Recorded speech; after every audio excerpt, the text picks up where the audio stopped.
Hola, muy buenos días a todos. Muchas gracias por participar en otro webinar organizado por el Club de Gestión de República Dominicana, el Club de Riesgo de República Dominicana. En esta ocasión vamos a continuar el webinar anterior que tuvimos también con el señor Andrés Alonso sobre los modelos de Machine Learning y su utilidad en la gestión de riesgos. Y en esta ocasión vamos a continuar por donde tuvimos la última interacción con el webinar y luego vamos a entrar en el tema de la interpretabilidad de estos modelos. Para nosotros es un placer contar con un profesional de la altura del señor Alonso, el cual me permito leer brevemente su biografía el, para el conocimiento de todos. El señor Alonso ingresó al Banco de España en el 2019 como economista senior en la división de innovación financiera, donde desde allí puede analizar las últimas tendencias en cuanto a innovación financiera se refiere relacionado al sistema financiero.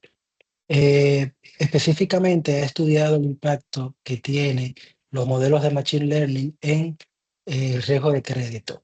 Y también ha trabajado en la modelación de diferentes modelos relacionados con cambio climático y su afectación también en el riesgo de crédito. Previamente, el señor Alonso había trabajado en el Single Resolution Board, que es una agencia de la Comisión Europea, y antes de eso había trabajado como en el equipo de tesorería y mercados de capitales del Instituto de Crédito Oficial, que es una organización, una agencia española. Ha publicado artículos académicos en distintos journals especializados, y también donde ha hablado sobre economía, finanzas sostenibles, inversiones, etcétera. Por lo tanto, es un experto en la materia y espero que nosotros ahora podamos nutrirnos de sus opiniones, de sus experiencias y que podamos disfrutar de este webinar junto con él. Les recuerdo que está disponible la sesión de preguntas y respuestas para que al final de la presentación yo pueda leerle al señor Andrés Alonso las preguntas que ustedes formulen. O también podemos hacer que al final de la sección, si tienen alguna pregunta, la quieren hacer de modo directo, levantan las manos y yo le puedo habilitar el micrófono y la cámara para que puedan hacer la pregunta directamente al señor Andrés. Esto va a estar siendo grabado y luego va a estar siendo colgado en el canal de YouTube del Club de Gestión de Riesgos. Así que sin más, le dejo la palabra a Andrés, agradeciéndote el espacio, Andrés, nuevamente, y te dejo entonces el piso. Gracias. Muchas gracias, Carlos, por la invitación y la generosa presentación.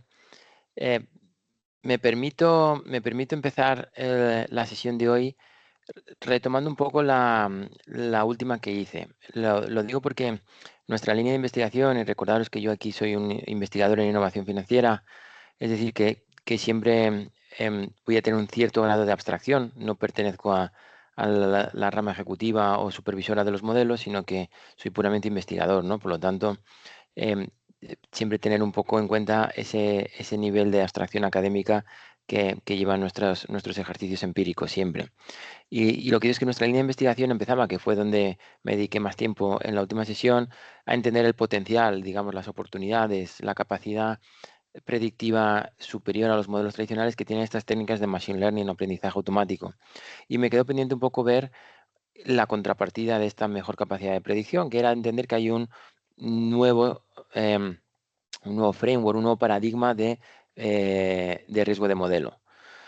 Lo que queremos entrever en esta segunda investigación es, oye, ponernos un poco más esa gorra que digo siempre de supervisor financiero y entender que esto es una innovación financiera que tiene potencial, que tiene sentido que se llegue a materializar por parte de las entidades financieras y queremos entonces saber cómo podemos validarla, seguirla, supervisarla. Por lo tanto, en este segundo estudio lo que hicimos fue tratar de identificar cuáles eran los factores de riesgo que podían ser genuinamente nuevos de la tecnología de Machine Learning y aquellos que ya teníamos una cierta capacidad de gestionar. Lo primero, reflexionar otra vez sobre el dilema siempre o el trade-off que como siempre en economía y en finanzas nos encontramos, que estamos hablando de mayor predicción de estos modelos, pero tiene una mayor complejidad algorítmica, una mayor complejidad de, de predicción que, empezando por el lado de la complejidad, es muy difícil de medir en el sentido que tiene muchas dimensiones esta complejidad, ¿no? Hablamos de complejidad cuando decimos que puede haber sesgos, entendiendo sesgos como discriminación por el uso de este tipo de algoritmos, dada su mayor capacidad de discriminación. También puede haber problemas con la privacidad de los datos, con la dependencia de proveedores externos, el uso de computación en la nube y también con una mayor dificultad a la hora de entrever cómo evaluar este modelo, ¿no? Su condición de caja negra y su gran flexibilidad tiene el potencial de predecir mejor, pero también hace más difícil hacerlos transparentes y comparables. Por lo tanto, esto todo es lo que llamamos complejidad algorítmica. Y en predicción decíamos el otro día que veíamos, oye, hacia dónde se puede medir, enfocar o ver los réditos de esta predicción? Pues uno, el valor añadido de conceder nuevos créditos de una manera más precisa, con más capacidad de discriminación, como vengo diciendo ahí, pues Albanés y Candani tenéis artículos que tratan de profundizar en cómo medir esto. Nosotros hicimos un poco el suelo, el ahorro de capital por el uso sobre una cartera ya viva de las entidades financieras y ver cómo estimar mejor la probabilidad de default de una manera más granular debido a una mejor capacidad de calibración de algunos modelos, en concreto XGBoost, pues nos puede permitir beneficiarnos de el consumo de capital regulatorio impuesto con ese framework, ese modelo estándar que decíamos de Basilea, que se beneficia de esa mejor calibración de los modelos de Machine Learning. Y todo esto tiene una repercusión, obviamente, cuando estamos hablando de mayor concesión de crédito a un precio más ajustado en inclusión financiera, ¿no? Que también hay otros estudios directamente enfocados a tratar de medir cuál es el avance en inclusión financiera de usar esta tecnología. Muy bien, el primer investigación que digo del otro día iba sobre las ganancias. Hoy voy a hablar un poco sobre cómo evaluar estos modelos para ver este trade-off. Y el dilema es algo así, diciendo que, oye, lo que evaluamos aquí en el eje horizontal, en el eje X, es tratar de ordenar por conjunto de complejidad, digamos, las técnicas o las metodologías de menos a más complejas. Como digo, no es una evaluación cuantitativa rigurosa, es más bien cualitativa, en el sentido de que todas estas dimensiones, lo que pretendemos en este primer ejercicio, repito, de prospección, es ver cómo el aumento de la complejidad me puede traer mejoras en la predicción, pero nos preguntábamos si esa mejora en la predicción era monotónicamente creciente, ¿no? Y es que cuanto más complejo, pues mejor iban a ser los modelos. Lo que evaluamos fue una revisión de la literatura, que de hecho repasé el otro día y que veíamos que en algún nivel había un pico, ¿no? Había un máximo ahí que identificábamos en torno a los árboles o bosques aleatorios, XGBoost, Random Forest, etcétera, que la literatura parece que los encuentra algo más complejos que el paso anterior de modelos paramétricos tipo de econometría tradicional, lasso, logit, etcétera, y no tan complejos como las redes neuronales, ni por supuesto como ya la combinación de más de uno de estos modelos, ¿no? Los modelos de ensemble o incluso aprendizaje reforzado, digamos otro tipo de técnicas que podríamos decir que son todavía más complejas que aprendizaje profundo tipo redes neuronales. Parece que hay algo que hace que haya un beneficio en quedarnos en medio, ¿no? Que em, hay dimensiones de la complejidad que no necesitamos abrazar para tener suficiente mejor capacidad de predicción. Pero el problema que teníamos es que no sabemos cómo medir este problema de la complejidad. Determinada regulación nos enfoca hacia unos problemas de datos, otros hacia unos problemas de discriminación, de sobreajuste, de estabilidad de las predicciones, de interpretabilidad, auditabilidad. Es decir, en función de la normativa que leyéramos y del departamento al que estuviéramos, nos preocupaban unas u otras cosas de los modelos cuantitativos de predicción de impagos, ¿vale? Entonces, lo que nosotros nos propusimos es tratar de ponerlo todo junto en un mismo marco, ¿vale? No quiero volver hablamos también en el desayuno que hicimos inicialmente. Lo que identificamos es que todas estas nuevas variables que pertenecen, digamos, a las metodologías asociadas a Machine Learning, a todas estas nuevas técnicas de predicción, caben dentro de un marco de validación de riesgos estándar. tal como podría ser el de validación de riesgos para modelos de capital regulatorio, que sabemos que además luego tienen que estar alineados este uso de capital regulatorio. La normativa nos exige que esté alineado con el resto de usos que se da a los modelos de predicción de impagos para seguimiento, para recuperación, para provisiones, etcétera, ¿vale? Luego esa PD tiene que estar alineada, no puedo usar una diferente obviamente para capital regulatorio o para otro tipo de uso de negocio dentro de la entidad. Pero lo que nos identificamos también es la necesidad de entender para qué vamos a usar el modelo. Por lo tanto, identificamos como áreas de negocio, pues tres grandes áreas. Por ejemplo, credit scoring, concesión de créditos, en la idea de concesión de nuevo crédito. Capital regulatorio, más backward looking, ¿no? Mirando hacia atrás, hacia cómo estimar las probabilidades de default y tratar de ver el capital regulatorio, capital económico y cómo optimizar ese consumo regulatorio que tenemos por ahí. O provisiones más hacia las pérdidas esperadas y ver cómo podemos tratar de utilizar también estas técnicas para, digamos, un área dentro de riesgo de crédito menos regulada. Lo que nosotros tratamos de poner un poco de orden aquí es en la hora de decir, oye, todos estos componentes, como pongo en la tabla a mano derecha, de riesgo de modelo los podemos además categorizar en tres familias. Una correspondiente a estadística, es decir, hay mucha parte de la literatura que me hace referencia, de la literatura regulatoria, me hace referencia a hiperparámetros, a sobreajuste, a preprocesamiento de las variables de entrada, a estabilidad de las predicciones. Todo eso viene a ser terminología de estadística. Luego hay otra parte de la regulación más de riesgo tecnológico que es pura tecnología, transparencia, huella de carbono, consumo, ciberriesgo. Todo eso lo identificamos más dentro de una familia de conceptos tecnológicos. Y por última, vemos también una familia de conducta de mercado, donde hablamos de interpretabilidad, sesgos, privacidad, transparencia, auditabilidad. Esto, como podemos entrever, son tres grandes familias que lo que no sabemos es cuál pesa más una que otra.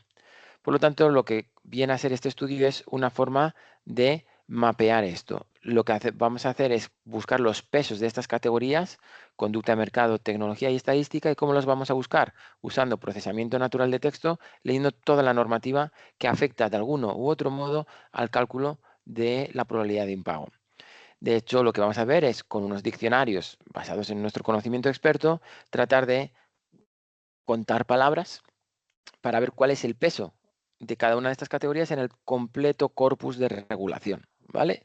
Y así tendremos ya una ponderación para cada una de estas familias o categorías de riesgo. Y luego lo que buscaré es un score de riesgo para cada uno de estos componentes de cada familia. ¿Qué es lo que proponemos? Por ejemplo, lo que hemos subrayado aquí es decir, oye, la estabilidad para mí es fácil medirla. Entonces hago unas proxies de algunas de estas componentes, ¿no? La estabilidad, podemos medir la desviación estándar de nuestras estimaciones. Los hiperparámetros también podemos sencillamente contarlos en valor absoluto. Para el carbon footprint, para la huella de carbono, puedo ver la latencia del modelo, cuánto tardamos en correrlo, ¿no? Y con un pequeño cálculo de nuestra energía consumida en nuestro país, pues podemos hacer un pequeño cálculo sobre en función de lo que tardan en correr los modelos, cuánto sería la huella de carbono. Y para interpretabilidad, pues tenemos también nuevas técnicas, que será de hecho lo que voy a explicar ahora a continuación, que nos permiten abrir esta caja negra y rankear las variables más importantes de nuestro modelo de Machine Learning. Y estas técnicas también tienen un propio consumo computacional. Es decir, estas técnicas están basadas en permutación de variables de manera un poco inteligente y ordenada, diríamos, o lo explicaremos ahora en teoría de juegos, y por lo tanto tienen un consumo computacional relativamente alto. Lo que puedo aproximar es de nuevo cómo de interpretables son con cuánto me cuesta correr estas técnicas en cada uno de estos modelos. Por lo tanto, tengo alguna proxy de cada una de estas familias. Y lo que yo podemos concluir es con una base de datos estándar, en este caso disponible en kaggle.com, pues lo que medimos es estas dos patas del binomio predicción, complejidad algorítmica. ¿Vale? Lo que tratamos es de cuantificar lo que veíamos en la literatura, en la revisión de la literatura académica. Y efectivamente, sobre una base de datos de predicción de impago, lo que hacemos es correr nuestros modelos de predicción, nuestra carrera de caballos que venía diciendo en otras ocasiones, y evaluarlo en función de estas proxies de cada una de estas familias para cada uno de estos casos de uso. Porque los casos de uso me van a diferir en función de los pesos que yo veo de la regulación que me da para credit scoring, por ejemplo. Es más importante la interpretabilidad, el market conduct. Para provisiones es menos regulado en todas las categorías, pero por ejemplo para capital pesa mucho más estadística que tecnología o market conduct, ¿no? O conducta de mercado. Por lo tanto, para cada una de estos casos de uso, sé un peso que da el supervisor y por lo tanto puedo estar informando a las entidades sobre cómo deberían comportarse en el binomio predicción y capacidad de supervisión, dificultad de supervisión o complejidad del modelo.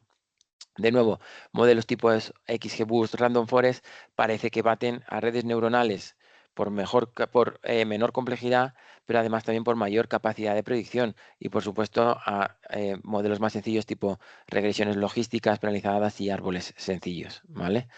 Desde este punto de vista, digamos que volvemos a observar o evidenciamos lo que veíamos, ese dilema que veíamos en la literatura académica. Y voy a pasar ahora, si me permitís un segundo, a la presentación dedicada de hoy a interpretabilidad, porque ahora ya entendéis por qué para nosotros, si no veis las diapositivas, por favor, decírmelo, ¿vale? Porque he cambiado de un PowerPoint a otro, pero si nadie me dice nada, entiendo que está ok.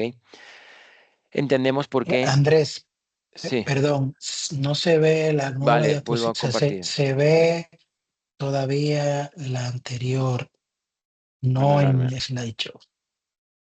justamente era eso lo que quería evitar. Ahora sí. Disculpadme, perfecto, gracias, Carlos. Sí. No es perdona, no es esta.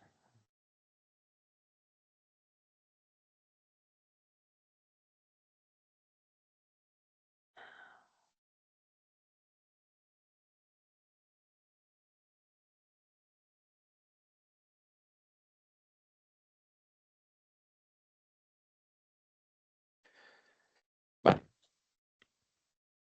pues estamos en el tercer paso de nuestra investigación sobre.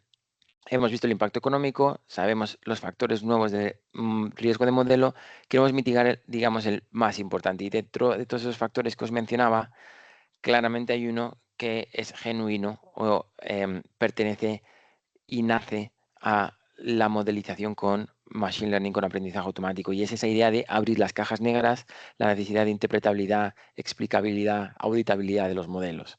Por lo tanto, todo nuestro enfoque actualmente de investigación está en el campo de la inteligencia artificial explicable.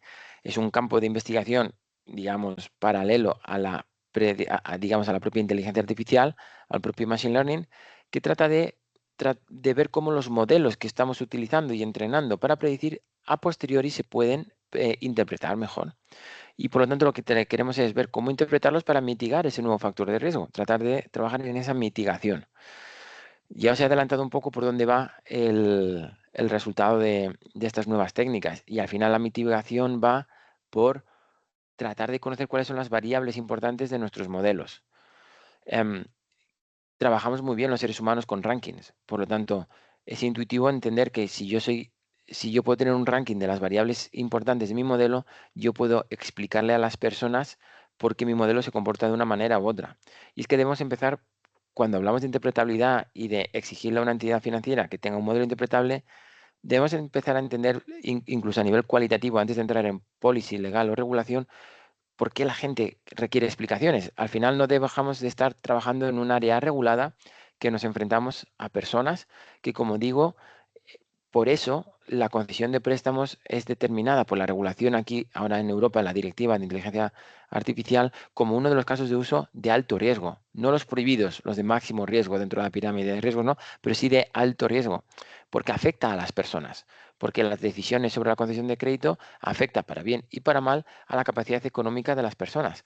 Por lo tanto, es interesante saber por qué la gente requiere una explicación de su modelo y no se conforma con una decisión de un modelo de manera automática. En este sentido, la idea de explicaciones por escrito que deben dar las entidades financieras a los prestatarios viene y podemos absorberla mucho de Estados Unidos porque diríamos que es la protección del consumidor y la normativa de protección al consumidor en esta jurisdicción, digamos que es no sé si la pionera, pero digamos la más desarrollada y desde luego la más estudiada. Hay un par de referencias, son el Equal Credit Opportunity Act, ECOA, y el Fair Credit Reporting Act, que básicamente nos tenemos que quedar con una idea, que es que las entidades financieras deben dar una explicación por escrito. Es lo que se llama el Adverse Action Notice. Debemos saber cómo funciona nuestro modelo porque las personas tienen derecho a preguntarnos por qué se le ha denegado una solicitud de crédito. Por lo tanto, cuando debemos estar explicando cómo se comporta nuestro modelo, tenemos que ser capaces de controlar no la realidad subyacente de por qué vas a hacer mi impago, no, pero sí por qué mi modelo se comporta de una manera u otra. Esto se implementa dentro de un Regulation B del ECOA, que tiene una idea de que en algún punto se hace referencia incluso a cuatro variables explicativas. Incluso se cuantifica que tengo que decir al menos cuatro variables que están en manos de las personas solicitantes para poder, em, digamos, cambiar su decisión de concesión de crédito. Por mencionar un poco normativa internacional, tenemos en el otro lado nuestro, en el lado europeo, tenemos desde el punto de vista de privacidad, GDPR, nuestra Ley de Protección General de Datos, que básicamente dice que no se debe dejar a la decisión automática completa el perfilado de los clientes. Y perfilado entra también en la concepción de perfilado económico financiero. Por lo tanto, cualquier perfilado de clientes en el que yo categorizo a un cliente no se debería dejar de manera automatizada, automática. Tenemos de nuevo dos niveles de actos legislativos que están recientemente tomando lugar ahora mismo. Ya el otro día hablaba de la directiva del acto legislativo de inteligencia artificial, AI Act, que está ahora implementándose, pero también incluso unas guías éticas de alto nivel que también hablan de explicabilidad. Tanto la directiva como las guías éticas hablan de explicabilidad, interpretabilidad de los modelos y capacidad de conocer cuál es el impacto en la vida de las personas. Por lo tanto, tenemos una sensación de que tanto la regulación como nuestro propio censo sabemos que las personas requieren explicaciones y por lo tanto nos vamos a preocupar de cuál es la mejor manera de explicar el modelo. Tener en cuenta para aquellos que tengáis interés que hay una literatura entera detrás de cómo explicar un modelo. Es decir, cuando yo explico un modelo no es lo mismo dar un ranking de importancia a las personas versus decirles cuál es la variable más importante que ellos deberían cambiar versus decirles cuál es la variable que más ha interactuado con otras variables en la decisión. No solo tenemos que abrir la caja negra, sino que tendremos que llegar en nuestra investigación a entender cómo es la mejor manera de comunicarlo a las personas. Todo eso entra dentro de lo que un ser humano entiende por explicación. No solo las matemáticas subyacentes a entender las permutaciones para poder rankear las variables, sino cómo luego eso debemos visualizarlo a las personas. Pues sobre ese punto no llegaremos, pero para aquellos que tengáis un poco de interés, hay literatura también sobre cómo comunicar con las personas este tipo de resultados. Y para homogeneizar términos, porque ahora vamos a entrar un poquito más en detalle, ¿qué es interpretabilidad? Vamos a utilizarlo como sinónimo de explicación de la predicción del modelo, ¿vale? Por lo tanto, me sirve incluso como explicabilidad, aunque hay ciertas sutilezas que se podrían debatir. Lo que sí que no vamos a entender por interpretabilidad o explicabilidad es relaciones causales. En inglés es el causal attribution, ¿vale? No vamos a estar hablando de que estamos exigiendo a las entidades financieras conocer la relación causal, la relación económica que rige o gobierna los datos, en este caso porque Juan, Pedro o María van a hacer impago. Obviamente, si una entidad financiera no lo sabe, eso sería un estudio econométrico completamente distinto tratar de averiguar eso. Lo que queremos saber es, para la concesión de nuevo crédito, en qué se va a fijar mi modelo, ¿vale? De nuevo, es la explicación de mi modelo. ¿Qué es lo que no voy a entender tampoco por interpretabilidad? Lo que llamaríamos incertidumbre. Model uncertainty o incertidumbre, podríamos trabajar a la hora de decir cómo de seguro, cómo de confiado estoy en mi predicción. Podría tratar de decir a las personas, por ejemplo, un rango de probabilidades dentro de mi capacidad de predicción, en el que yo te voy a dar una predicción del 80-85% seguro de que vas a hacer impago y yo te puedo dar ese nivel de confianza. Eso sería una forma de trabajar este model uncertainty, pero como decía justo antes, las investigaciones sobre cómo comunicar a las personas sobre modelos cuantitativos viene a decir esta frase que a mí me gusta mucho de probabilities probably don't matter, en el sentido de que las probabilidades posiblemente no les importen a las personas, ¿vale? Es decir, no somos buenos trabajando mentalmente con probabilidades en valor absoluto. Luego no estaría mejorando mucho esa sensación de caja negra. No estaría tampoco haciendo lo que el espíritu de la norma me pediría, ¿vale? Por lo tanto, voy a trabajar en una explicación desde el punto de vista de un ranking, de una importancia de las variables. Voy a decirle a las personas cuáles son las variables más importantes que me han llevado a mí a tomar esta decisión y que va un poco en línea con ese ECOA, Equal Credit Opportunity Act, que decía en Estados Unidos, que trata incluso de pedirnos por escrito cuatro variables que el banco justifica que han dominado en la decisión. Por lo tanto, se entiende que si las personas pudieran actuar sobre esas cuatro variables, las decisiones podrían cambiar. Otras par de definiciones que debemos entender cuando estamos hablando de interpretabilidad. Hablamos de interpretabilidad porque nuestros modelos son lo que decimos no interpretables. ¿Pero qué definimos ahora? Y vamos a ello por no interpretables versus los inherentemente interpretables. Es cuando el propio modelo me dice la dirección y la magnitud del impacto de mis variables. Y eso lo veremos en la econometría paramétrica tradicional, cuando yo tengo mis betas en mi regresión. Eso para nosotros es inherentemente interpretable. ¿Vale? Podríamos incluso discutir que un árbol de decisión sencillo es inherentemente interpretable porque en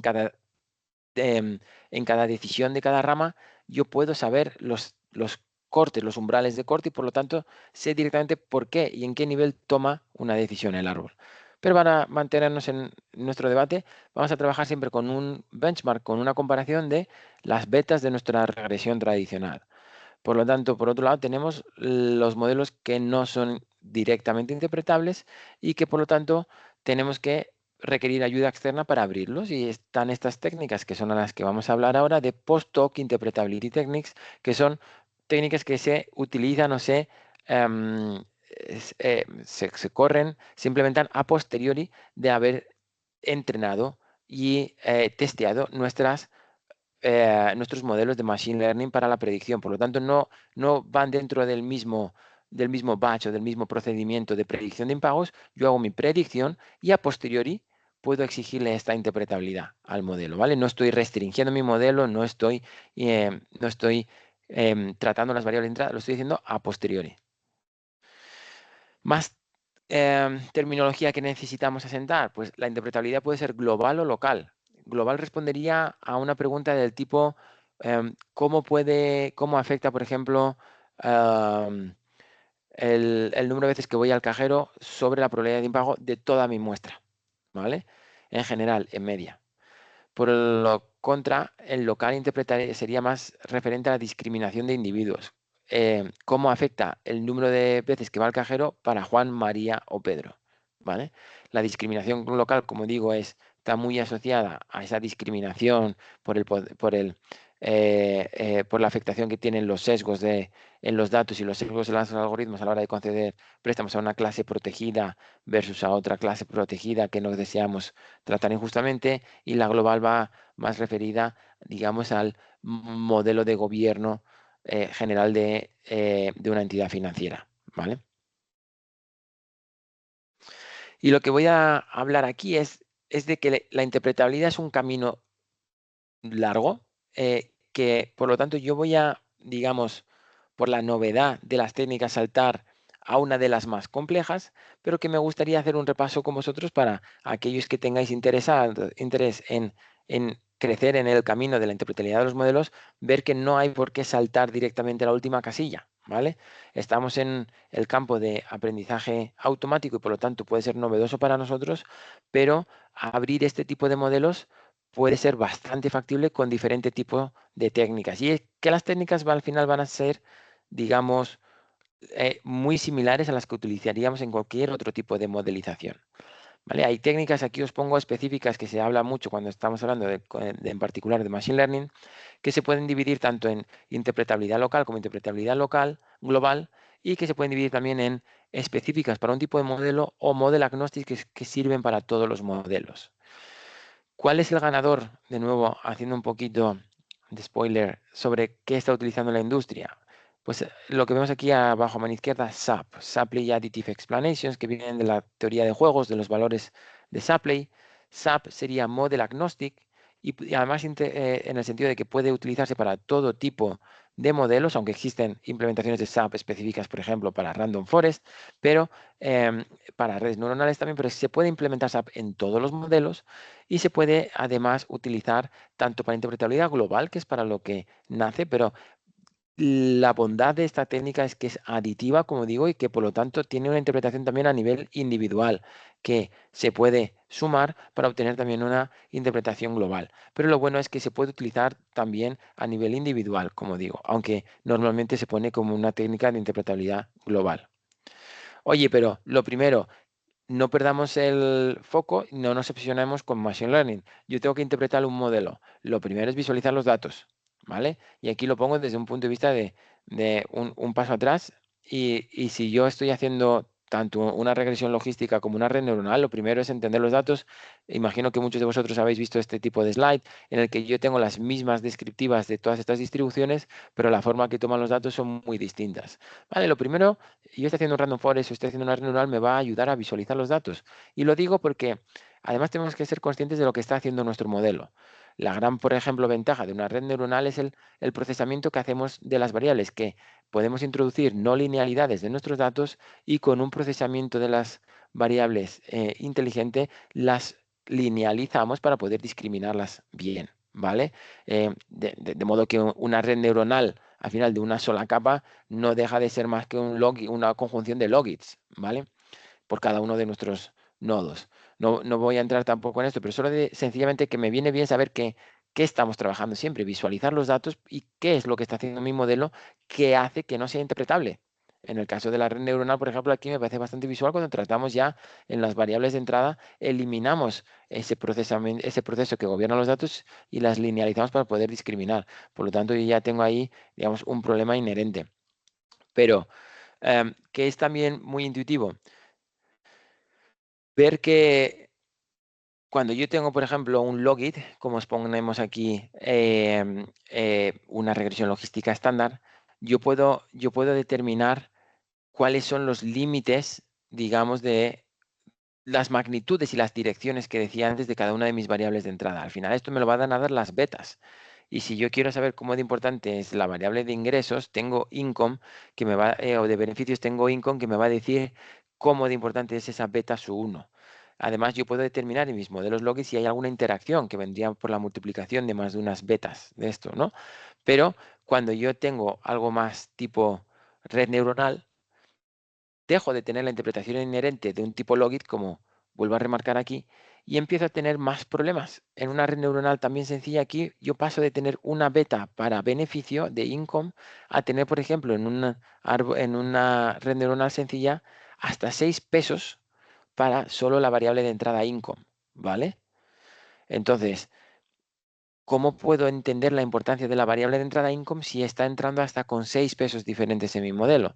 Si yo le pongo 3 capas ocultas y le pongo hasta 100 nodos en cada capa, que no es algo nada grande para una red neuronal, llego a tener hasta 22.220 pesos que calculábamos aquí para una variable de entrada. Por lo tanto, pierdo esa capacidad de sintetizar y de resumir la magnitud y la dirección de cada una de mis variables y cómo afecta al resultado de mi red neuronal en este caso. Pierdo completamente esa capacidad de tener control sobre la importancia de las variables desde el propio modelo.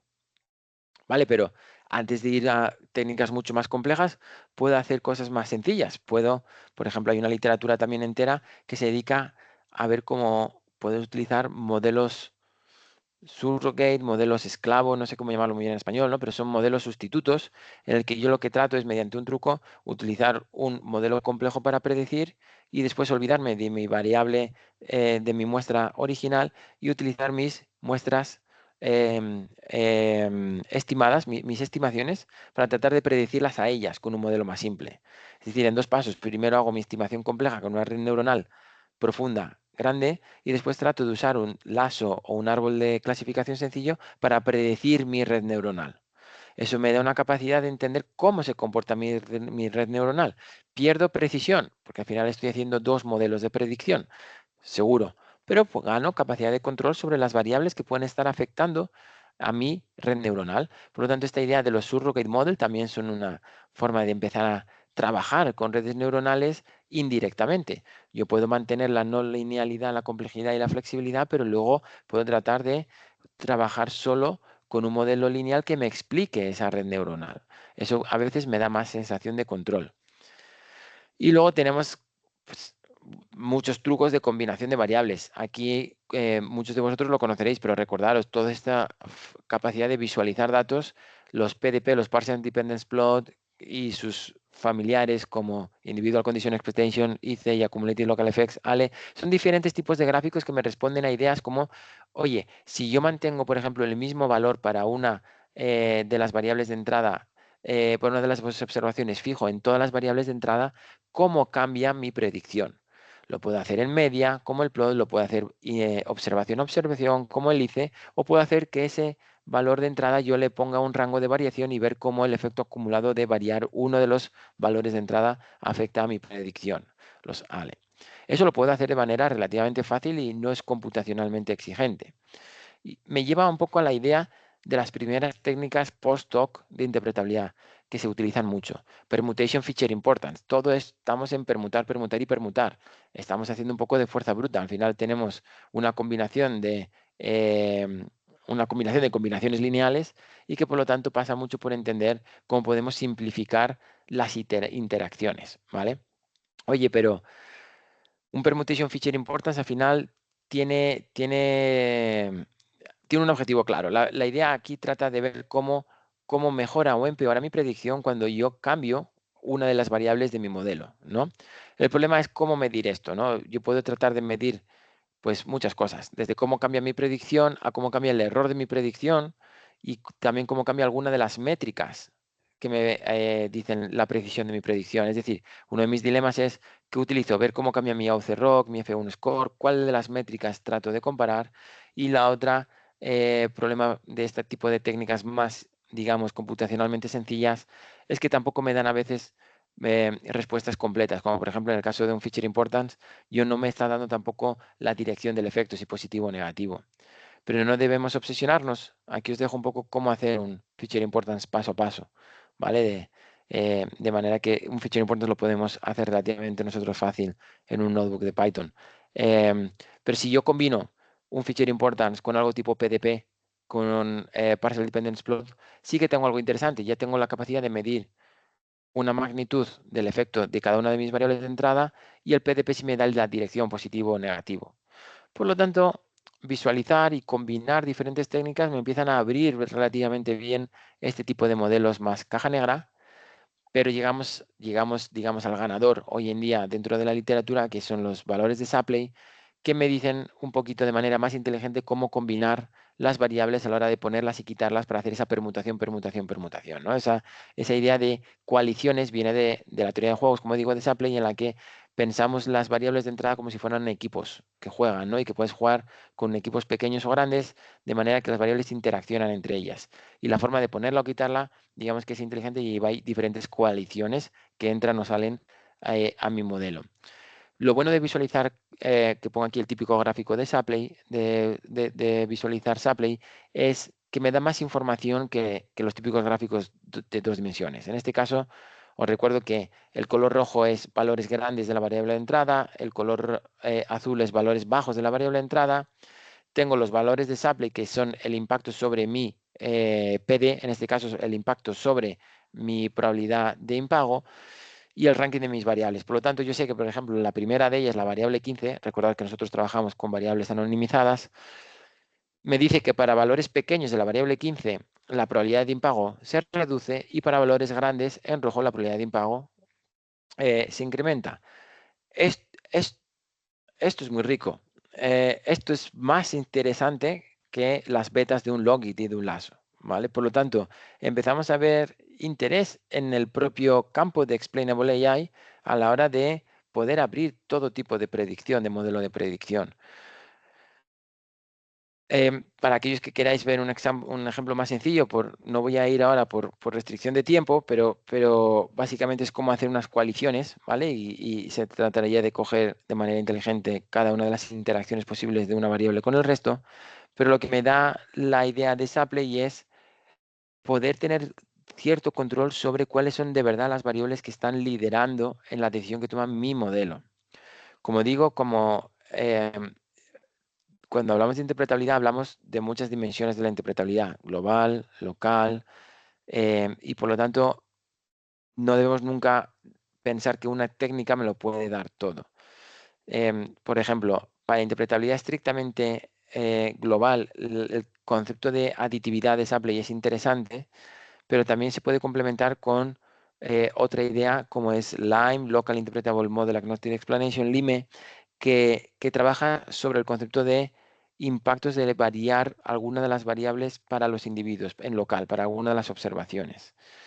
LIME combina, y se lee también mucho en la literatura, para temas de discriminación cuando es bastante intuitivo, para ver cómo puede afectar pequeñas perturbaciones en algunas de mis observaciones. Es decir, me voy a olvidar de que tengo esta muestra que corresponde a mi población y este modelo tipo caja negra y me voy a, digamos, observar solo sobre mi muestra de test. Y lo que voy a hacer es pequeñas variaciones de los datos de mi modelo, de manera que yo voy a ver cómo es la sensibilidad a pequeñas variaciones, hago perturbaciones a mi dataset en el test y lo que veo es después cómo puedo predecir en esas nuevas perturbaciones que yo he creado con modelos más sencillos, tipos lineales o tipo árboles.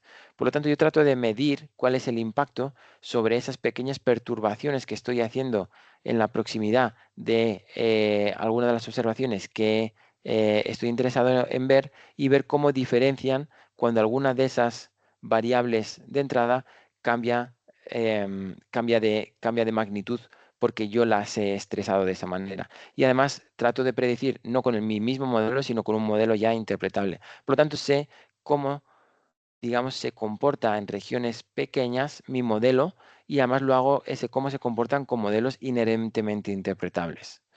Esa capacidad de explicar en local es muy interesante de este tipo de aproximaciones tipo Lime y combinan bien con el resto de técnicas que os venía diciendo. Pero oye, hablo de muchas técnicas y no es sencillo en sí mismo. Es decirlo, todas las técnicas adolecen de una aproximación ligeramente diferente y quizá muchos de vosotros ya habéis llegado a a la misma duda. Y es que no todas las técnicas dan los mismos resultados.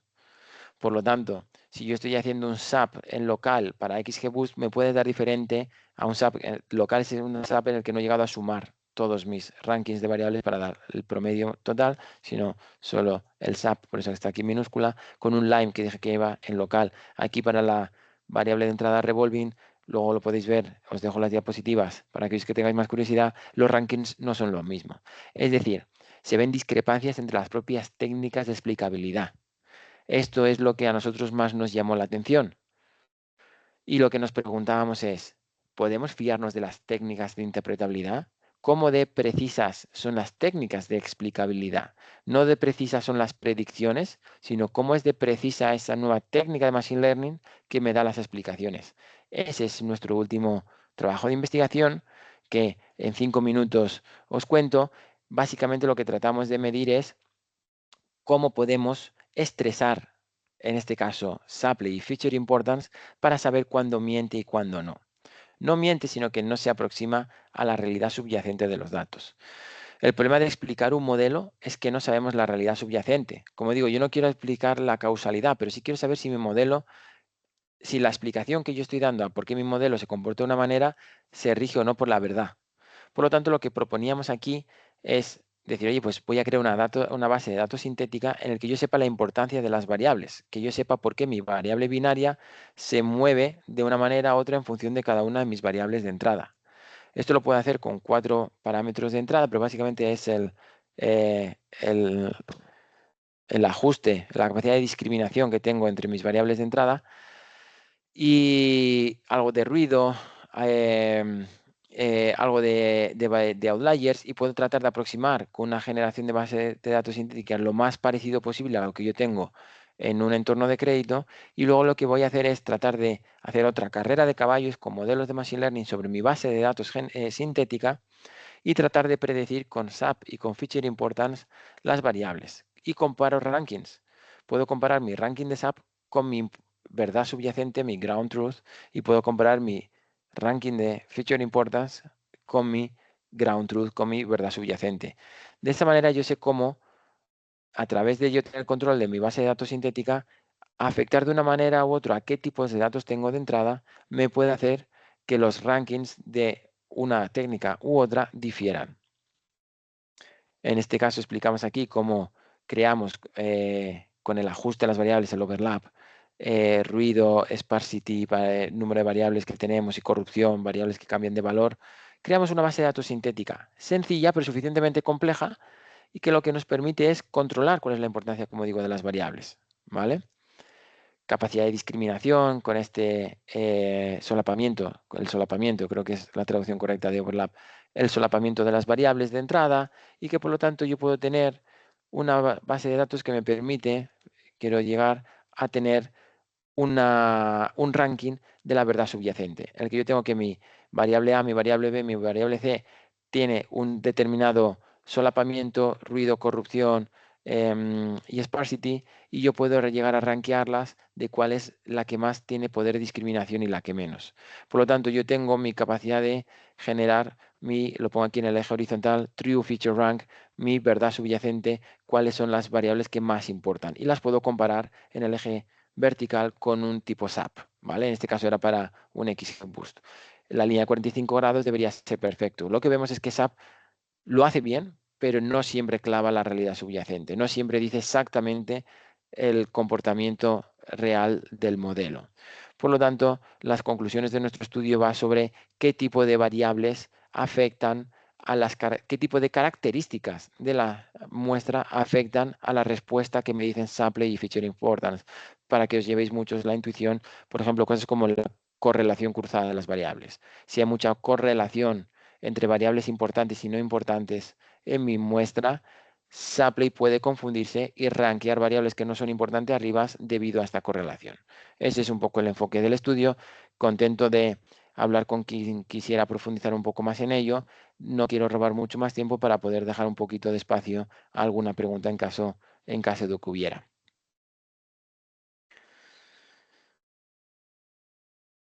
No sé, Carlos, cómo... Bu- Sí, Sí, muchas gracias, Andrés. Sí, vamos muy bien de tiempo. Entonces entraríamos a la sección de preguntas y respuestas. No sé si alguien del público se anima, si levanta la mano para encenderle el micrófono y la cámara para que haga la pregunta directamente a ti, Andrés. O de lo contrario, si hay alguna persona que desea hacer algún tipo de pregunta escrita, que la ponga en la sección de preguntas y respuestas. Y yo entonces con mucho gusto te la leo para que tú puedas responder. A mí, o sea, digamos que en el transcurso de la conversación tuve una interacción con uno de los participantes y hablábamos de la efectividad de esos modelos que tú mencionas. Y bueno, y digamos que tratando de interpretar la pregunta, bueno, hablábamos del chat, del line, de árboles de decisión, de métodos lineales y logísticos, eh, y también de diagramas de dependencia parcial. Entendimos que en la mayoría o prácticamente en toda la interacción, en donde decía que el que mejor se, digamos que se explica son los chaps, ¿verdad? Fue lo que pude comprender. Entonces, queríamos como que poder entender, y esa fue más o menos la conversación o la pregunta, ¿cuáles son los aspectos más fundamentales entre una y otra para poder determinar cuál tiene un mejor grado o una mejor explicabilidad? es buena pregunta y es la realidad, o sea, es la pregunta subyacente a nuestro trabajo, y es que actualmente lo que puedo decir es, la industria está tendiendo hacia Shapley Values para explicar diferentes tipos de modelo Machine Learning, XGBoost, redes neuronales, Random Forest, por simplificar. Y lo está haciendo porque, digamos, es relativamente flexible. Es flexible porque tiene capacidad de hacer interpretabilidad local, como digo, porque a Pedro, Juan o María le doy una respuesta distinta en cuáles son las variables que más afecta a cada uno de ellos. Y también puedo promediarlo todo, es aditivo, puedo sumarlo y hacer la interpretabilidad global para toda mi población, ¿vale? Entonces, Saplace es interesante porque también es intuitivo la idea de coaliciones de variables y cómo, por ejemplo, si yo meto beneficios y lo voy interactuando con el resto de número de variables y entran en parejas de uno, de dos, de tres, etcétera, la idea es interesante. ¿Cuál es el problema de Shapley? En un mundo teórico sobre papel sería prácticamente perfecto, pero la implementación primero es computacionalmente muy exigente por el número de combinatorias que hay que hacer. Y segundo, también hay algunas combinaciones que se vuelven imposibles. Y esto me sale más intuitivo, por ejemplo, en un caso, por ejemplo, de predicción del precio de una casa. Es decir, el Supply me pediría hacer combinaciones, por ejemplo, en el que yo voy de manera aleatoria cambiando los valores de mis variables de entrada, ¿no? Entonces, por ejemplo, yo tengo una casa que tiene 5 dormitorios y que vale 1 millón, y tengo una casa que tiene 3 dormitorios y que vale medio millón. A la hora de yo permutar aleatoriamente los valores de mi entrada, me puedo encontrar con casos en los que tengo casas de 1 millón y 3 dormitorios, que no son sensatas. Pero hago esas pruebas porque la combinación y el promedio de todo eso me da la sensibilidad del número de dormitorios sobre el precio. Espero haber captado la idea, que hayáis captado la idea. Entonces, computacionalmente es muy exigente, pero también me pide comprobar valores que no tienen por qué ser económicamente sensatos. Eso es en lo que se está trabajando ahora. Sobre el papel tiene sentido. Para un economista la realidad es que no te puedes fiar tanto. Y de hecho, eso es lo que tratamos de comprobar nosotros, porque si yo soy capaz de tener esa verdad subyacente, ese ground truth que digo yo en nuestros datos sintéticos, vería que hay respuestas de Shapley que no tienen tanto sentido. Por lo tanto, yo creo que ahora, respondiendo a tu pregunta, no tengo una capacidad de evaluar Shapley o Feature Importance o otras de estas técnicas per se.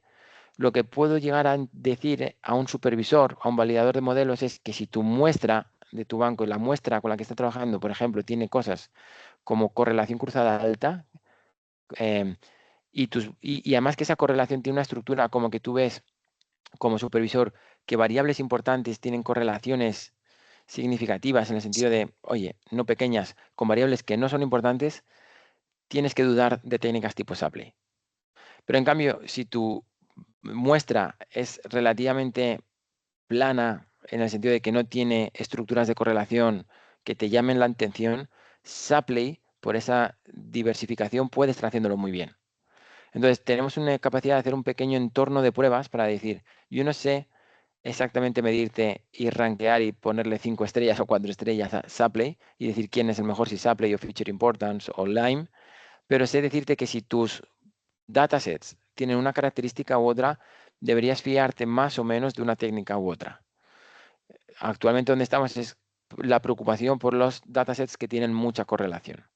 Cuando hay mucha correlación entre las variables, sobre todo si son variables importantes con alguna no importante, vemos que puede haber errores de los rankings tipo Shapley, incluso Feature Importance.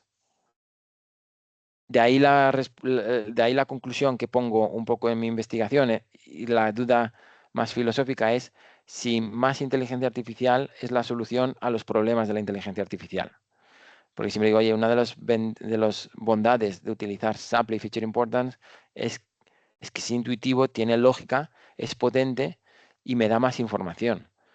Pero primero, computacionalmente es muy exigente, luego tengo que hacer simplificaciones. De hecho, lo que se hacen son aproximaciones de los valores de Shapley, no se hace el cálculo teórico de Shapley, se hacen aproximaciones computacionales. Y segundo, la realidad económica subyacente que te está diciendo a veces puede adolecer de no ser realista. Por lo tanto, el human in the loop, la persona que está aquí atenta a estas relaciones económicas, siempre será imprescindible. Perfecto, gracias, Andrés. Tengo una persona que pidió hacer una pregunta que le voy a habilitar el micrófono. Voy a tratar de ir en orden en cómo fui recibiendo las preguntas. La persona se llama Jauris Javier, perdón.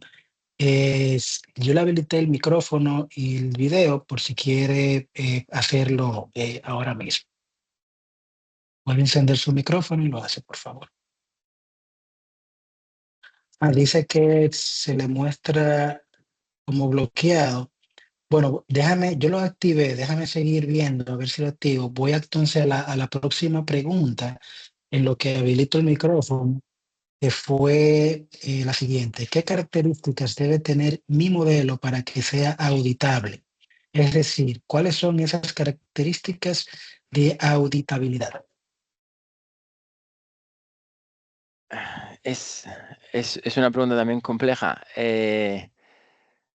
Yo diría que siempre tratamos de poner un benchmark. Entonces, yo lo que le pediría a un modelo de Machine Learning es que, digamos, sea tan auditable como una regresión logística. Para la regresión logística lo ponía en ese mapa de riesgos de validación en la primera presentación que hice de validación de riesgos, por ejemplo, tipo de capital regulatorio, en qué es lo que se le exige a un modelo. No sé si merece la pena que comparta pantalla. Eh, Vais a dejarme un segundo, porque la respuesta la tengo directa en un slide.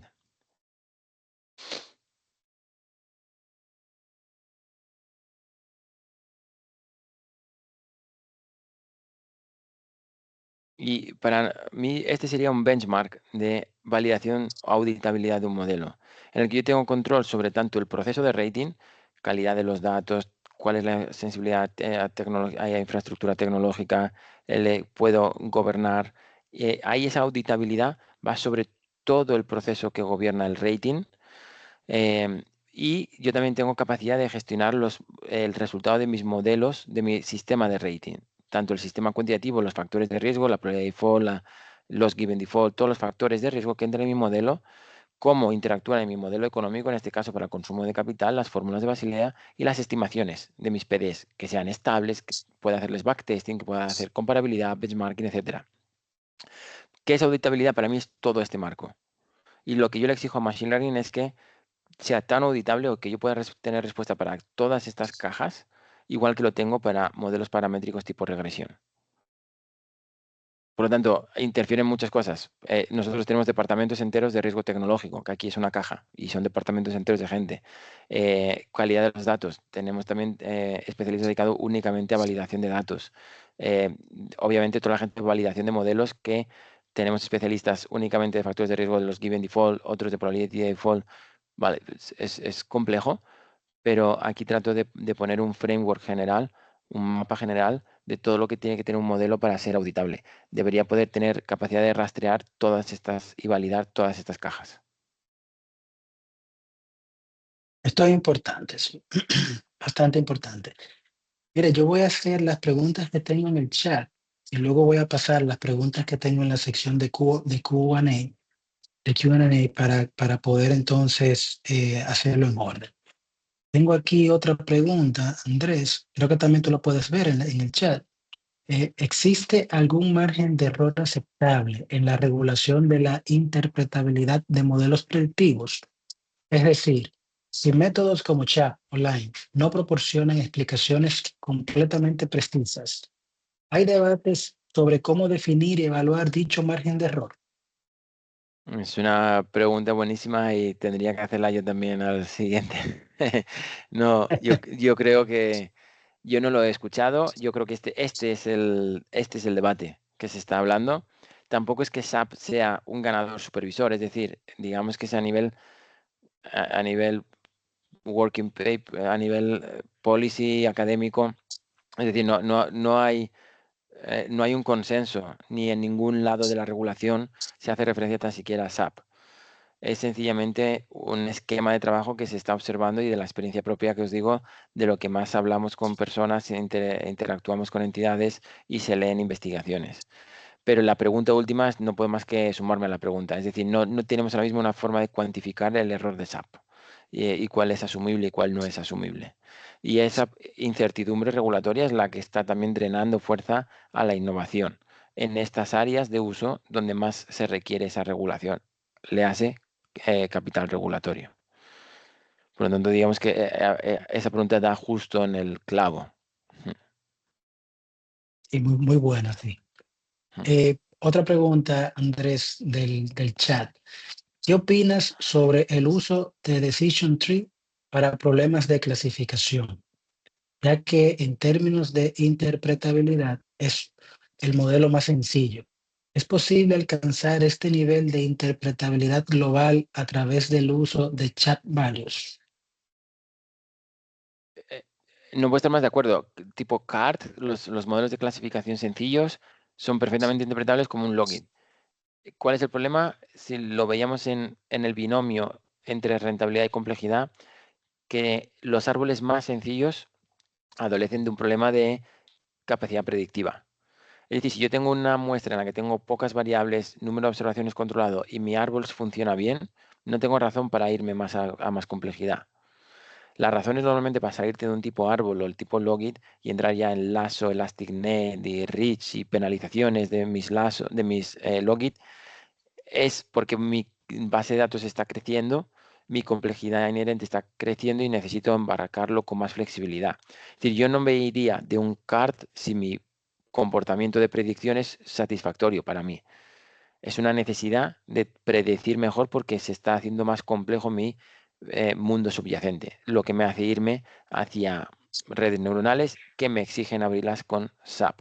Obviamente la aproximación tipo SAP nunca va a ser superior a eh, al conocimiento inherente de los factores que gobiernan mi modelo.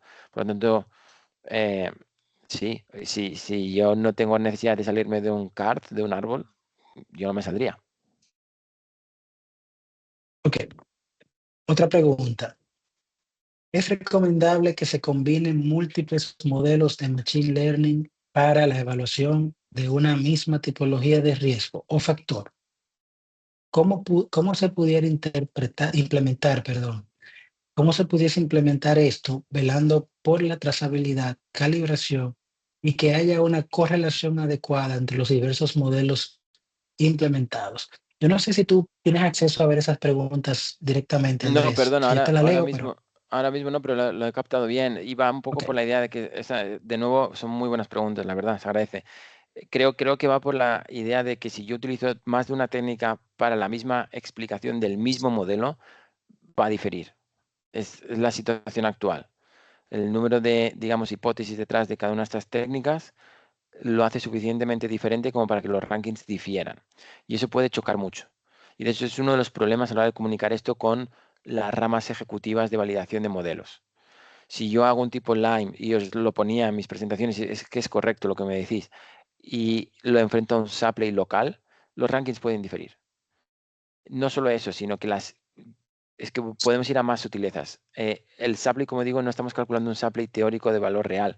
Vamos a hacer unas aproximaciones que vienen por, digamos, una aproximación bayesiana, tampoco quiero entrar, pero que dependen incluso de un sampleo aleatorio. Por lo tanto, si yo corro mi supply una y una segunda vez, podría llegar a darse el caso de que me cambiara el ranking de variables, sencillamente por cómo estoy aproximando los valores de supply. Eso, de nuevo, a un policymaker, a un validador de modelos, no le va a gustar que si yo le pregunto al mismo banco por la misma persona dos veces, mi ranking puede cambiar. Estamos utilizando inteligencia artificial y permutación para responder, por lo tanto, vivimos en un mundo probabilístico. Eso para la gente más cuantitativa y, por ejemplo, en algunos sectores se vive muy bien con un mundo probabilístico y estoy pensando en trading, en mercados financieros. Mercados financieros están acostumbrados a los modelos tipo VAR, ¿vale? Tipo Value at Risk, que también funcionan con probabilidad y que las probabilidades pueden cambiar. Es lo que decía antes, pero en el mundo de supervisión financiera no funciona todavía esa mentalidad de probabilidades. Este es un debate súper interesante. Hay una frase a mí que me gusta y que yo he tenido el debate con otra gente que pertenece más a quantitative finance, a quantitative trading, a algorithmic trading, a la gente de pura de mercado, de compra y venta con algoritmos. Para esas personas, el mundo cambió cuando aceptaron que se podía trabajar con probabilidades de acierto. Y también incluso la regulación y la regulación de mercados trabaja con em, luces de semáforo en función del número de errores de tus modelos y con unas cosas que no trabajamos tanto en supervisión microprudencial. Por lo tanto, hasta que el mundo no acepte también los modelos probabilísticos y los resultados probabilísticos, no va a haber un salto de escala como ha habido en trading, que se acepta ese comportamiento probabilístico de los modelos. Y eso lo vamos a ver y es un debate que también tiene que ver con los nuevos modelos de inteligencia artificial generativa, que también son probabilísticos. Cuando no estamos hablando de ello, ¿no? Pero cuando hablemos también en un futuro cercano de las alucinaciones de nuestros modelos de inteligencia artificial generativa, esas alucinaciones no son más que pequeños outliers de un modelo de probabilidad. Lo que pasa es que tienen texto y ese texto al final tiene una interpretación mental para nosotros y es una alucinación, pero no deja de ser un outlier, estadísticamente hablando. No podemos utilizar inteligencia artificial generativa hasta que no mentalicemos o no decidamos si podemos vivir en un mundo probabilístico como ya lo ha decidido el mundo de algorithmic trading y la inversión cuantitativa. Perdonad por la eh, cambio del mundo puramente de riesgo de crédito hacia otros, pero creo que está bien ver que no No, está no, aislado, que no está aislado. claro, bastante válido. Y mire, te digo que tu exposición ha generado muchas preguntas, mucho dinamismo en los participantes. Tengo varias preguntas todavía aquí por hacerte. Sigo con la siguiente.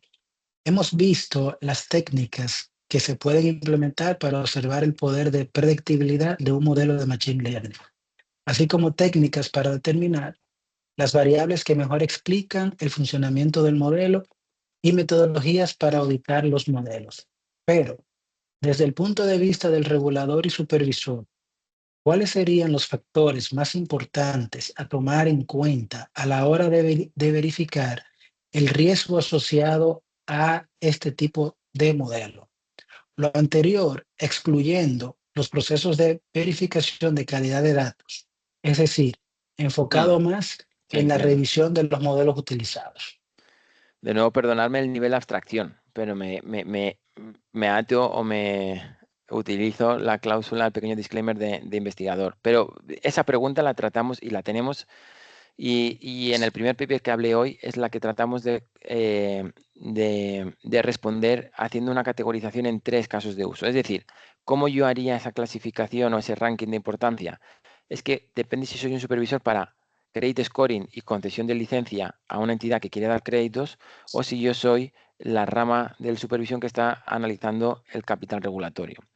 Es decir, para capital regulatorio importan mucho temas de estadística, como es el sobreajuste, los hiperparámetros, parámetros, el backtesting. Eso importa mucho si yo soy validador de modelos internos. Pero si yo soy alguien que se tiene que preocupar por si concedo o no una licencia a una entidad financiera para dar créditos, toda mi preocupación, no toda, pero me entendéis, va sobre la interpretabilidad. Va sobre si me va a crear discriminación, va sobre la posibilidad de auditar ese modelo, la privacidad de los datos, etcétera. Por lo tanto, es que depende del caso de uso.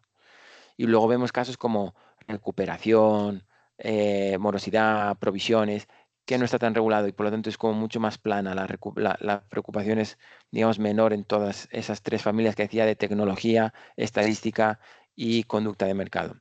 Es decir, hay una región de 3 variables que combinan. Por lo tanto, no sé cómo responder porque a un supervisor le importa más un conjunto de cosas. Si va a hacer validación para capital regulatorio o si la va a hacer para concesión de nuevas licencias de concesión de créditos. Depende de lo que tengamos. Ok.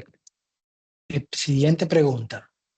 Si la inteligencia artificial requiere o depende de los datasets que se le presentan para el aprendizaje, para hacer predicciones, ¿cómo se puede validar que un dataset es lo suficientemente robusto para que los outputs del modelo sean fiables? Muy bien. O sea, entiendo que he comunicado bien los mensajes porque las preguntas están siendo realmente finas. Eso me alegra mucho. De nuevo, no hemos llegado todavía a la respuesta. Lo que hemos procedido es generar un poco de debate sobre, digamos, era un poco lo que decíamos, Carlos, al principio. ¿Puedo yo tratar de rankear y ponerle estrellas de calidad a una técnica tipo SAP o tipo Feature Importance? No. Lo que hemos podido generar nosotros debate con nuestra investigación es que más que obsesionarte con la técnica que te presenta una entidad financiera para justificar su modelo, puedes como supervisor preocuparte por los datos de entrada y cómo es de probable que sea lo que sea que use, dado que está usando permutación, vaya a poder confundirse o no. Entonces, lo que me preguntáis es, oye, ¿cómo puedo medir? Nosotros hemos generado el enfoque, hemos redirigido la pregunta hacia ahí, hacia decir, oye, no voy a rankear las técnicas de interpretabilidad, voy a crear un entorno de pruebas, voy a estresarlas, voy a hacer un stress test de todas ellas para ver sobre qué entorno y un poco de ingeniería inversa, ¿no? ¿Qué cosas de las datasets hacen que se comporten mal mis técnicas? Cross correlation es nuestro resultado de nuestra investigación, es un nivel relativamente alto de la estructura de correlación, ¿no? Nuestra matriz de correlaciones de nuestra ATS. Pero tampoco podemos llegar de una manera tan robusta a decir que una correlación por encima de X% es indicativa de problemas o no, porque depende, y es una de las limitaciones del estudio, depende de qué subyacente estamos trabajando, depende de de todas las variables que yo puedo, de la jurisdicción, del subyacente, pero pensarlo intuitivamente por esto. Depende si yo estoy trabajando con retail, con SMEs, con pymes, o estoy trabajando con colaterales, con hipotecas. Entonces no tenemos esa robustez todavía de nuestro estudio. Nosotros hemos trabajado con un asset class concreto, ¿vale? Pero no podemos extrapolarlo a todo. Por lo tanto, es further research para nosotros. No hemos llegado a poder generalizar el resultado del estudio a ese nivel. Un proceso todavía.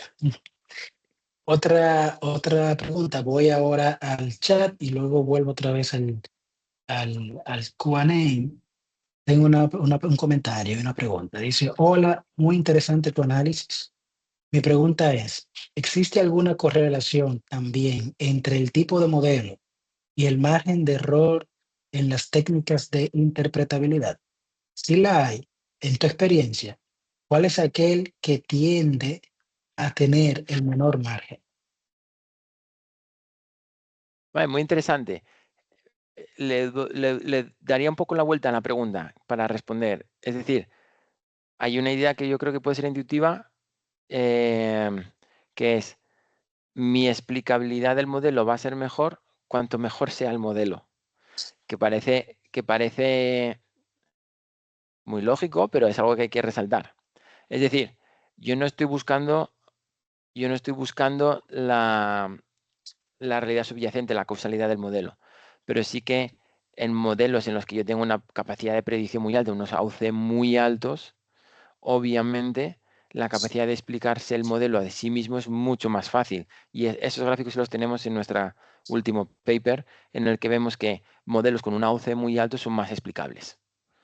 Eh, eh, por la definición de explicabilidad, porque la definición de explicabilidad es acertar también el propio output del modelo, ¿vale? Entonces, cuanto más preciso es el modelo, más fácil será que los rankings que me da SAP sean reales, ¿vale? Entonces, no es que un modelo sea más u otro, es cuanto más preciso, más fácil es que yo me pueda fiar de la explicación de ese modelo. Cuanta más cross correlation, más fácil es que yo no me pueda fiar de la explicación de ese modelo. Sí. O sea, aquí tengo ya las dos últimas preguntas que tengo por el momento. La primera de estas dos preguntas últimas es como sigue. ¿Cuál escenario actual en el uso de futures más subjetivo, pero propias del mundo actual para la discriminación de riesgo o probabilidad de impago, como presencia digital, redes sociales, perfil de LinkedIn, etcétera? O sea, ¿cuál escenario actual en el uso de, digamos, de características más subjetivas del propio mundo actual, en lo que interpreto la pregunta, para la discriminación del riesgo o probabilidad de impago? Y menciona como el tema de la presencia digital, redes sociales, perfil en LinkedIn, etcétera. No sé si la capto también, pero me recuerda mucho, lo hablé en el anterior webinar, a la idea de ventaja de modelo versus ventaja de dato. La idea de que el Big Data, esa nueva terminología que acuñábamos hace unos años, lo definía yo como las dos dimensiones del Big Data, número de observaciones y número de variables explicativas. Nosotros lo tratábamos por simulación bruta, metíamos y sacamos variables, pero había otro estudio, Juan, del FMI, que lo tenéis referenciado en la anterior presentación, que precisamente hacía algo como yo creo que lo que me indicáis, aglutinaba un grupo de variables alternativas o innovadoras y las metía al modelo y comparaba al meter esas variables innovadoras, tipo LinkedIn Profile, de conducta digital, huella digital llaman, y cómo aportan eso en Machine Learning. Y sus resultados eran muy significativos. Lo hacía por basket completo de variables innovadoras, pero os referiría a ese estudio del FMI que lo hacía para un grande de portfolio de pymes de China, creo que era. Y sí que hablaba de un grupo de variables innovadoras en concreto, y es donde ellos observaban esa ventaja también de los datos, de los propios datos innovadores y alternativos que ofrecen incluso sobre modelos tradicionales. Yo creo que esos resultados puede que sean de interés para esta pregunta. Perfecto. También complementando esa pregunta, dice que le gustaría conocer qué features serían interesantes considerar para la evaluación de créditos orientados a microempresarios o pymes. De nuevo invito a utilizar el Machine Learning desde el punto de vista más holístico, y la idea de Machine Learning que veíamos desde la presentación anterior es cuanto más Big Data mejor. Entonces, dentro de lo que, y perdón por utilizar un poco terminología inglesa, pero dentro de lo que es el pipeline, el procedimiento de poner en producción este tipo de modelos, yo invitaría a lo siguiente, a crear la base de datos más grande posible, aunque haya ruido, aunque haya linealidades, aunque haya redundancias, y después trabajar en diferentes técnicas que hay para el preprocesamiento de esas variables. Es decir, es verdad que si yo a un árbol tipo XGBoost o Random Forest le meto demasiadas variables, voy a tener problemas de, digamos, de converger el modelo. Computacionalmente es muy exigente, porque va evaluando cada una, va evaluando los árboles y van evaluando en cada una de las ramas que le estoy exigiendo a la hora de meter más variables explicativas a mi modelo. Pero se puede hacer, y hay técnicas dedicadas a ello, a hacer feature selection, a hacer cuáles son las variables más importantes para meter a mi modelo. Hay un campo de investigación entero alrededor de cómo crear la dimensión ideal para implementar mis modelos de Machine Learning. Entonces, intentaría, intentaría ir a lo más grande posible y trabajar fuerte en estas técnicas para tratar de entender cuáles son las que más capacidad explicativa tienen para mi modelo.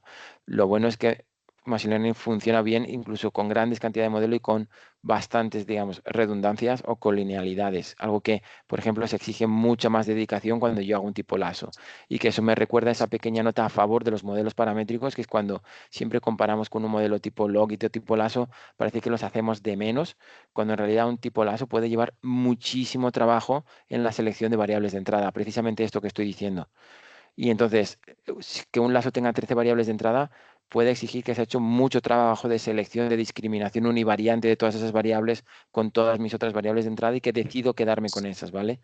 Ese mismo trabajo se puede hacer en los modelos de Machine Learning.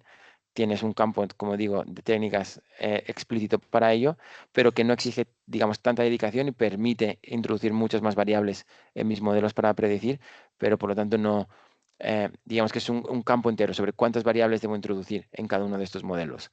Redes neuronales funcionan mucho mejor que si fallo y meto muchas colinealidades que, por ejemplo, otros tipos random forest o XGBoost. Ok.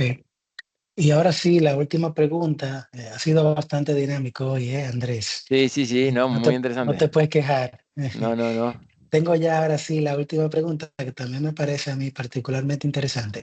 Dice, ¿no puede llegar a ser complicado el ponderar el costo del desarrollo de estas técnicas y su precisión en contra del costo de equivocación del modelo? ¿Cómo se justificaría a los accionistas el invertir más en estos procedimientos? Wow, muy fina, más. Es, aquí podría parar mucho tiempo, Carlos. O sea, es casi una pregunta filosófica. A ver, primero, a la hora de comparar los modelos, tenemos diferentes, y lo hablábamos, ¿no? Yo creo que desde el desayuno de matrices de confusión, tenemos diferentes métricas, AUCs, F1 scores, etcétera. Sabéis que podemos comparar los modelos por diferentes tipos de exigencias estadísticas. Podemos compararlo por falsos positivos, falsos negativos, y estoy totalmente de acuerdo. Nosotros elegimos una que es el AUC-ROC, ¿vale? Que aúna falsos positivos y falsos negativos en todos los thresholds de decisión, ¿vale? De 0 a 100. Es decir, sea donde sea el corte de mi variable binaria. ¿Puedo fijarme y puedo sobreponderar más falsos positivos o falsos negativos? Y es que es una pregunta súper válida. Estoy totalmente de acuerdo. Y de hecho, solo me sale una reflexión casi filosófica, que es una de las críticas a la hora de la regulación que estamos haciendo ahora, y es cómo supervisamos estos modelos cuando la regulación está siendo cross-sectoral, está siendo para todos los sectores de la economía. Y la definición de riesgo para un financiero no es la misma definición de riesgo que para un médico. Ten en cuenta que nosotros hablamos de XGBoost para concesión de créditos, pero esta misma conversación la podríamos tener de XGBoost para identificación de cáncer, sí o no, es una binaria, ¿vale? Lo que para nosotros nos importa un falso positivo o un falso negativo no le importa lo mismo a un médico. Entonces, la definición de riesgo difiere. Y eso no se está teniendo en cuenta a la hora de regular y validar estos modelos. La definición de riesgo parece que tiene que ser global y holística para todos. En cambio, para un financiero puede sobreponderar más, como decís, un falso positivo o un falso negativo porque estoy perdiendo clientes. Y un falso negativo perdiendo clientes es muy preocupante para una entidad financiera y para un médico puede ser más o menos preocupante el hecho de decir un falso positivo que no le preocupa tanto porque decirle a alguien que tiene cáncer y luego no serlo, pues no es tan preocupante como lo contrario. Podemos entrar en un debate complejo alrededor de ello. Solo puedo dar más que la razón a esto y que de hecho es uno de los temas candentes en la implementación de las buenas prácticas de una inteligencia artificial segura que está teniendo por lo menos a nivel internacional liderada por la Directiva de Inteligencia Artificial. Pensar que la gente que está liderando estos grupos, digo europea, pero por ejemplo, están el Head Data Scientist de Apple, o sea, están mentes americanas, asiáticas, liderando este tipo de grupos de trabajo, ¿vale? Y el problema que se está debatiendo en banca es que no hay una regulación para banca, donde, como bien apunta la pregunta, el riesgo se puede definir de una manera diferente a aviación, defensa o medicina. Muy Paro, bien, muy bien. paro Yo ahí creo porque si no nos extendemos todo el día. que sí, sí, sí, totalmente de acuerdo. Bueno, yo creo que ha sido un excelente espacio de discusión y de aprender de las experiencias de Andrés. Fueron muchas las preguntas, eh, muy buenas preguntas, muy buenas respuestas por parte también de Andrés, por lo cual agradecemos bastante a todos su participación. Esperamos que esto haya sido de provecho, que le haya agregado valor. Agradecemos nuevamente a Andrés, agradecemos nuevamente a todas las personas que se conectaron. Estén pendientes a otras actividades que vamos a tener del Club de Gestión de Riesgos. Recuerden que esta grabación, este webinar, va a ser colgado en la página web perdón, en el canal de YouTube del Club de Gestión de Riesgos de la República Dominicana, con su enfoque académico, como lo acaba de exponer Andrés. Muchas gracias a todos, Andrés. Muchas gracias. Gracias por siempre estar dispuesto. Y bueno, hasta la próxima. Muchas gracias. Gracias, Queden Carlos. bien. Gracias a todos.